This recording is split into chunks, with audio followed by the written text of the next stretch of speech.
बिस्मिल्लाहिर्रहमानिर्रहीम। अस्सलामुअलैकुम वरहमतुल्लाहि वबरकातुहू। की हाल चाल है जी?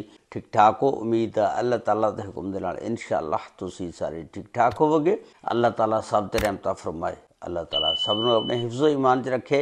आमीन सुम्मा आमीन।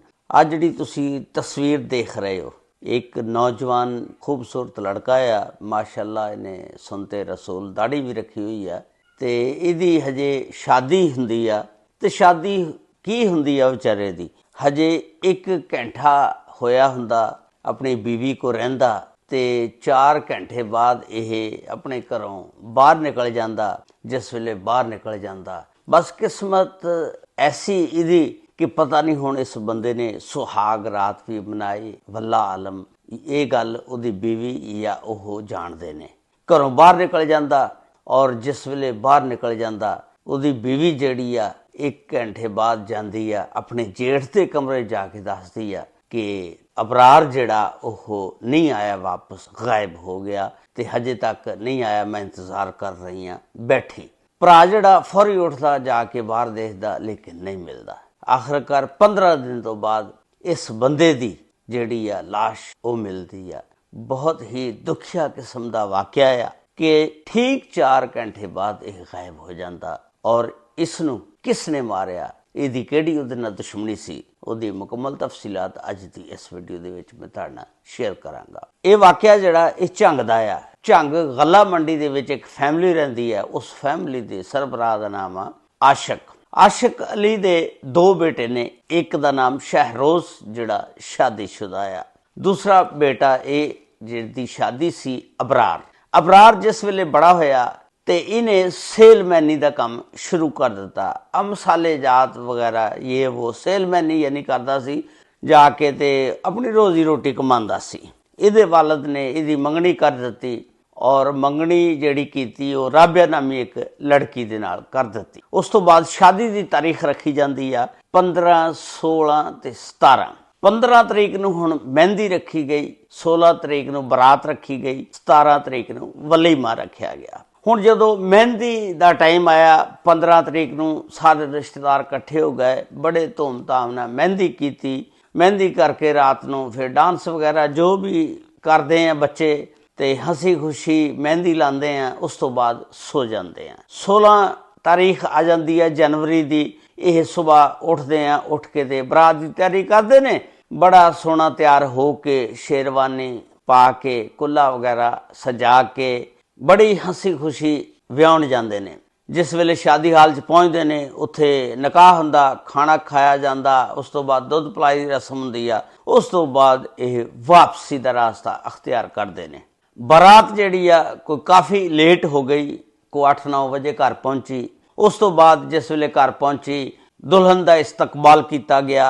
वो दरवाजे ते तेल भी चोंदे आ ना, ते तेल भी चोया, जो भी करते ने रस्म रिवाज होंदे ने। उस तो बाद ਉਹਦਾ ਗੋਡਾ ਜਿਹੜਾ ਉਹ ਫੜਦੇ ਨੇ, ਗੋਡਾ ਫੜਿਆ ਗਿਆ, ਉਹਨੇ ਪੈਸੇ ਦਿੱਤੇ ਹੋਣਗੇ। ਉਸ ਤੋਂ ਬਾਅਦ ਫਿਰ ਟਾਈਮ ਹੋ ਗਿਆ। ਹੁਣ ਕਹਿੰਦੇ ਨੇ ਸਾਰੇ ਸੋ ਜਾਓ, ਰਾਤ ਦੇ 12 ਵੱਜ ਗਏ ਨੇ। ਸਾਰੇ ਆਪਣੇ ਆਪਣੇ ਕਮਰੇ ਚਲ ਜਾਂਦੇ ਨੇ, ਸੋ ਜਾਂਦੇ ਨੇ।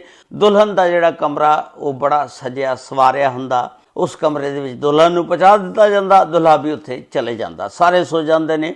ਉਸ ਤੋਂ ਬਾਅਦ ਕੀ ਹੁੰਦਾ ਕਿ ਠੀਕ 1 ਘੰਟੇ ਬਾਅਦ ਜਿਹੜਾ ਅਬਰਾਰ ਆ शलवार कमीज पांदा पा के ते बाहर निकल जाता। हुण बेगम जिहड़ी आ सुहाग रात आ उत्थे बैठी आ, इंतज़ार कर रही आ ते इहदे विच हुण वल्ला आलम उहदी बीवी जानदी या उहदा शौहर जानदा कि उन्होंने सुहाग रात भी मनाई या नहीं। उस तो बाद वो बाहर निकल जाता। जिस वेले बाहर निकल जाता बीवी हुण जिहड़ी आ इंतज़ार करदी आ 1 घंटा, 2 घंटे, 3 घंटे। जदों नहीं आंदा जाके जेठ दे कमरे च शहरोज नूं जगांदी आ, उहदी बीवी नूं जगांदी आ और उन्हां नूं दसदी आ कि अबरार इस तरह निकल गया, हजे तक नहीं आया। खैर शहरोज भी ये सारे जने लभदे ने, ढूंढते ने, नहीं मिलता। सारे पासे देखते हैं, आस पास देखते हैं। शहरोज फिर अपने ਉਹਦੇ ਦੋਸਤਾਂ ਨੂੰ ਜਿਹੜੇ ਨੇ ਉਹਨਾਂ ਨੂੰ ਫੋਨ ਕਰਦਾ। ਦੋਸਤ ਵੀ ਕਹਿੰਦੇ ਨੇ ਸਾਡੇ ਨਾਲ ਨਹੀਂ ਆਇਆ। ਇਹ ਬੜੇ ਪਰੇਸ਼ਾਨ ਹੋ ਜਾਂਦੇ ਨੇ, ਉਹ ਲੱਭਦਾ ਨਹੀਂ ਹੈਗਾ। ਫਿਰ ਅਗਲੇ ਦਿਨ ਜਿਹੜਾ ਵਲੀਮਾ ਰੱਖਿਆ ਹੁੰਦਾ ਉਹ ਮੈਰਿਜ ਹਾਲ ਦੇ ਵਿੱਚ ਫੋਨ ਕਰਦੇ ਨੇ, ਵਲੀਮਾ ਜਿਹੜਾ ਉਹ ਕੈਂਸਲ ਕਰਾਉਂਦੇ ਨੇ। ਉਸ ਤੋਂ ਬਾਅਦ ਫਿਰ ਦੁਲਹਨ ਵਾਲੇ ਆਉਂਦੇ ਨੇ, ਦੁਲਹਨ ਨੂੰ ਜਿਹੜੀ ਆ ਉਹ ਵਾਪਸ ਲੈ ਜਾਂਦੇ ਨੇ। ਉਹ ਕਹਿੰਦੇ ਨੇ ਜਦੋਂ ਦੁਲਹਾ ਮਿਲ ਜਾਏਗਾ ਅਸੀਂ ਫਿਰ ਇਹਨੂੰ ਵਾਪਸ ਭੇਜ ਦਿਆਂਗੇ, ਸਾਡੀ ਤੁਹਾਡੇ ਨਾਲ ਕੋਈ ਨਾਰਾਜ਼ਗੀ ਨਹੀਂ ਹੈਗੀ। ਫਿਰ ਦੇਖ ਲਓ ਵਲੀਮਾ ਵੀ ਕੈਂਸਲ ਹੋ ਗਿਆ, ਦੁਲਹਨ ਨੂੰ ਵੀ ਲੈ ਗਏ। ਉਸ ਤੋਂ ਬਾਅਦ ਇਹ ਫਿਰ ਇੱਕ FIR ਕੋਤਵਾਲੀ ਥਾਣੇ ਦਰਜ ਕਰਵਾਉਂਦੇ ਨੇ ਅਗਵਾ ਦੀ। ਜਾ ਕੇ ਕੋਤਵਾਲੀ ਥਾਣੇ ਜਿਸ ਵੇਲੇ FIR ਦਰਜ ਕਰਾਈ, ਪੁਲਿਸ ਹੁਣ ਤਹਿਕੀਕਾਤ ਕਰਦੀ ਆ, ਪੁਲਿਸ ਨੂੰ ਕੁਛ ਨਹੀਂ ਪਤਾ ਚੱਲਦਾ ਹੈਗਾ। ਉਸ ਤੋਂ ਬਾਅਦ ਫਿਰ ਜਿਸ ਵੇਲੇ 28 ਜਨਵਰੀ ਆਈ, ਸੁਬਾਹ ਦੇ ਟਾਈਮ ਪਤਾ ਲੱਗਦਾ ਕਿ ਇੱਕ ਇਹਨਾਂ ਦੇ ਕੋਲ ਨਹਿਰ ਆ, ਰੁਸਤਮ ਸਰਗਾਣਾ ਨਹਿਰ। ਉਸ ਨਹਿਰ ਦੇ ਵਿੱਚੋਂ ਇੱਕ ਲਾਸ਼ ਮਿਲਦੀ ਹੈ ਤੈਰਦੀ ਹੋਈ। ਉੱਥੇ ਰੌਲਾ ਪੈ ਜਾਂਦਾ, ਸਾਰੀ ਆਵਾਮ ਇਕੱਠੀ ਹੋ ਜਾਂਦੀ ਆ ਤੇ 15 ਤੇ ਪੁਲਿਸ ਨੂੰ ਕਾਲ ਕੀਤੀ ਜਾਂਦੀ ਆ, ਪੁਲਿਸ ਆ ਜਾਂਦੀ ਆ ਔਰ ਉਸ ਲਾਸ਼ ਨੂੰ ਪੋਸਟਮਾਰਟਮ ਵਾਸਤੇ ਹਸਪਤਾਲ ਲੈ ਜਾਂਦੀ ਆ। ਉਸ ਤੋਂ ਬਾਅਦ ਆਵਾਮ ਉੱਥੇ ਪਹਿਚਾਣ ਲੈਂਦੀ ਆ ਕਿ ਇਹ ਤਾਂ ਅਬਰਾਰ ਦੀ ਲਾਸ਼ ਆ, ਜਿਹੜਾ ਪਿਛਲੇ ਦਿਨਾਂ 'ਚ ਗੁੰਮਿਆ ਸੀ ਔਰ ਇਹਦੀ FIR ਕੋਤਵਾਲੀ ਥਾਣੇ ਦਰਜ ਆ। ਥਾਣੇ ਵਾਲਿਆਂ ਨੇ ਫਿਰ ਇਹਦੇ ਭਰਾ ਸ਼ਹਿਰੋਜ਼ ਨੂੰ ਬੁਲਵਾਇਆ ਔਰ ਬੁਲਵਾ ਕੇ ਉਹਨੂੰ ਉਸ ਲਾਸ਼ ਨੂੰ, ਮਈਅਤ ਨੂੰ ਉਹਦੇ ਹਵਾਲੇ ਕੀਤਾ ਔਰ ਉਹਨਾਂ ਨੇ ਫਿਰ ਲਿਜਾ ਕੇ ਇਹਦੇ ਕਫਨ ਦਫਨ ਦਾ ਸਮਾਨ ਕੀਤਾ ਔਰ ਦਫਨਾਇਆ। ਉਸ ਤੋਂ ਬਾਅਦ ਪੁਲਿਸ ਨੇ ਪੁੱਛਿਆ ਤੁਹਾਡੀ ਕਿਸੇ ਦੇ ਨਾਲ ਦੁਸ਼ਮਣੀ? ਉਹਨਾਂ ਨੇ ਕਿਹਾ ਸਾਡੀ ਕਿਸੇ ਦੇ ਨਾਲ ਦੁਸ਼ਮਣੀ ਨਹੀਂ। ਤੇ ਫਿਰ ਇਹਨੂੰ ਕੋਈ ਲੈਣ ਦੇਣ ਦੇ ਮਾਮਲੇ ਦੇ ਵਿੱਚ ਕਿਸੇ ਨੇ ਮਾਰਤਾ ਹੋਵੇ ਜਾਂ ਕਿਸੇ ਨਾਲ ਕੋਈ ਲੜਾਈ ਝਗੜਾ ਹੋਵੇ, ਉਹ ਕਹਿੰਦੇ ਸਾਨੂੰ ਕੋਈ ਇਲਮ ਨਹੀਂ ਹੈਗਾ ਵੀ ਇਹ ਕਿਸ ਤਰ੍ਹਾਂ ਇਹ ਵਾਕਿਆ ਇਹਦੇ ਨਾਲ ਪੇਸ਼ ਆਇਆ। ਇਹ ਹੁਣ ਪੁਲਿਸ ਜਿਹੜੀ ਆ ਦੱਸ ਰਹੀ ਆ ਕਿ ਫੋਰੈਂਸਿਕ ਰਿਪੋਰਟ ਜਿਹੜੀ ਆ ਉਹ ਮਹੀਨਾ 15-20 ਦਿਨ ਲੱਗ ਜਾਂਦੇ ਨੇ, ਉਹ ਆਏਗੀ। ਉਸ ਤੋਂ ਬਾਅਦ ਫਿਰ ਤਹਿਕੀਕਾਤ ਦਾ ਆਗਾਜ਼ ਹੋਏਗਾ।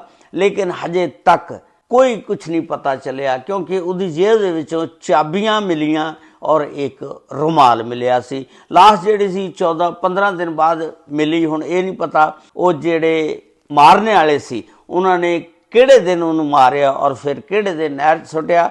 ਉਹਦਾ ਭਰਾ ਦੱਸ ਰਿਹਾ ਸ਼ਹਿਰੋਜ਼ ਕਿ ਉਹਦਾ ਜਿਸਮ ਦਾ ਹਿੱਸਾ ਜਿਹੜਾ ਸਾਰਾ ਫੁੱਲਿਆ ਸੀ ਤੇ ਚਾਬੀਆਂ ਤੇ ਰੁਮਾਲ ਸਿਰਫ ਜੇਬ 'ਚੋਂ ਨਿਕਲਿਆ, ਨਾ ਕੋਈ ਮੋਬਾਈਲ ਸੀ ਨਾ ਕੋਈ ਚੀਜ਼ ਸੀ।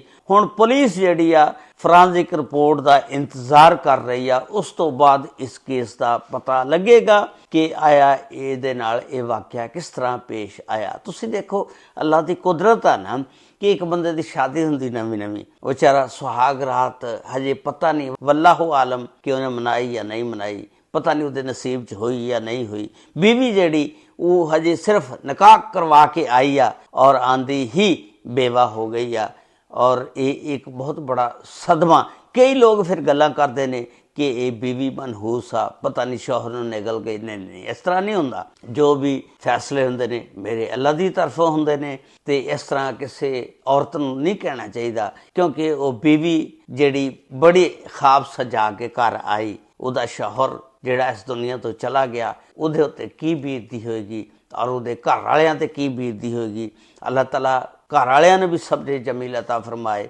ਤੁਸੀਂ ਜਾਂਦੇ ਜਾਂਦੇ ਆਪਣੀ ਰਾਏ ਦਾ ਇਜ਼ਹਾਰ ਜ਼ਰੂਰ ਕਰਨਾ ਕਮੈਂਟਸ ਬਾਕਸ ਦੇ ਵਿੱਚ, ਨਾਲ ਲਾਈਕ ਔਰ ਸ਼ੇਅਰ ਜ਼ਰੂਰ ਕਰ ਦਿਆ ਕਰੋ ਯਾਰ। ਤੇ ਇਹ ਸੀ ਦਿਲਖਰਾਸ਼ ਵਾਕਿਆ ਜਿਹੜਾ ਮੈਂ ਤੁਹਾਡੇ ਨਾਲ ਸ਼ੇਅਰ ਕੀਤਾ। ਅੱਲਾਹ ਤਾਲਾ ਸਾਰਿਆਂ ਤੇ ਰਹਿਮਤ ਫਰਮਾਏ। ਅੱਲਾਹ ਤਾਲਾ ਉਹਦੇ ਘਰ ਵਾਲਿਆਂ ਨੂੰ ਵੀ ਸਬਰ ਜਮੀਲ ਅਤਾ ਫਰਮਾਏ। ਅਸਲਾਮੁ ਅਲੈਕੁਮ ਵਰਹਿਮਤੁல்லாਹਿ ਵਬਰਕਾਤੁਹੂ।